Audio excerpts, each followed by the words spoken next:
Hey guys, welcome back to my channel, and today we are building a 60,000 rupees gaming PC which can perform 1080p gaming at 144 FPS with live streaming and 2K gaming at 60 FPS. So without wasting any time, let's get started.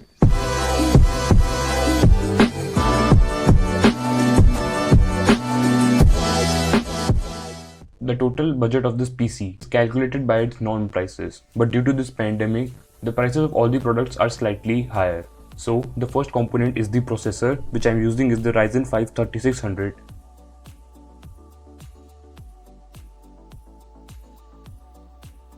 This processor has 6 cores and 12 threads with base clock frequency of 4.2 GHz and a 35 MB cache memory.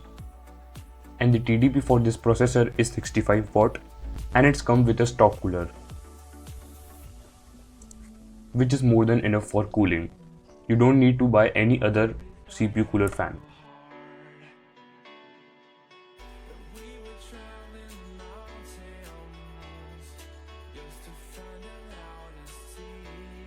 Then the next component is the motherboard, which I am using is the MSI A320A Pro Max.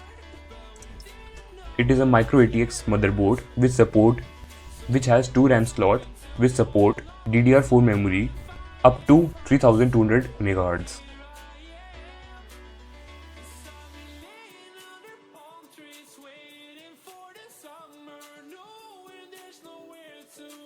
And if you can invest more money, then go with B series motherboard, which is MSI B450, as it has 4 RAM slots and supports higher processor also, and it can be future proof.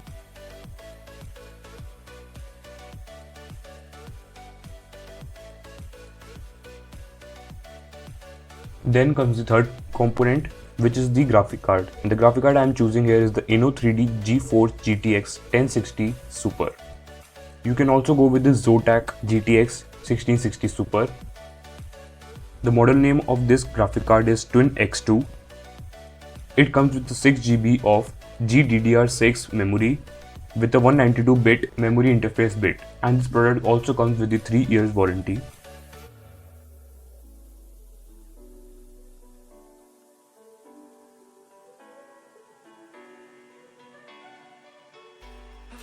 Now the next component is the RAM. The RAM I am choosing here is the Crosshair Vengeance LPX 8GB DDR4 RAM, which runs at 3200 MHz. And for this build, I am using 2 of these sticks, so it will be 16 GB. 16 GB RAM is enough for this build, don't go for higher RAM.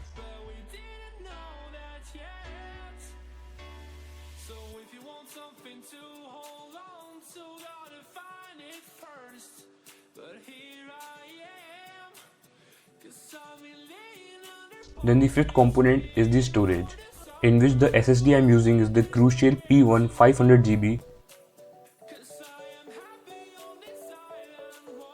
This SSD are for operating system and some games, and the main reason I am using SSD is that SSD reduces the booting time and launches the apps and games in seconds.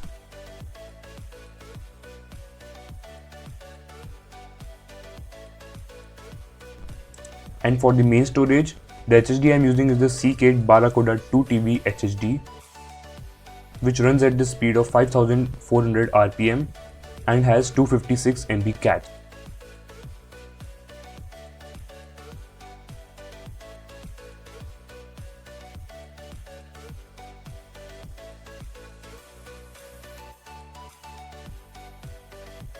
Then the next component is the cabinet. The choice of the cabinet is up to you, but I am choosing the Ant S-Port ICE 400 TG. The main reason I am choosing this cabinet that it has 4 ARGB fans pre-installed. Another reason for choosing this is that it has excellent airflow due to the magnetic dust filters and many air vents. And it also has a side glass panel. Then the last component is the power supply, which I am using is the Entech VP550 Plus. This is a 550 watt non-modular power supply which is sufficient for this build. And I would suggest you to go with any branded power supply rather than the local power supply, as they can damage your product. That's it for today's video. Hope you like this video. And if you like technical stuff and want more technical stuff, then subscribe to our channel. And I'll see you in the next video. Till then, stay safe. Bye bye.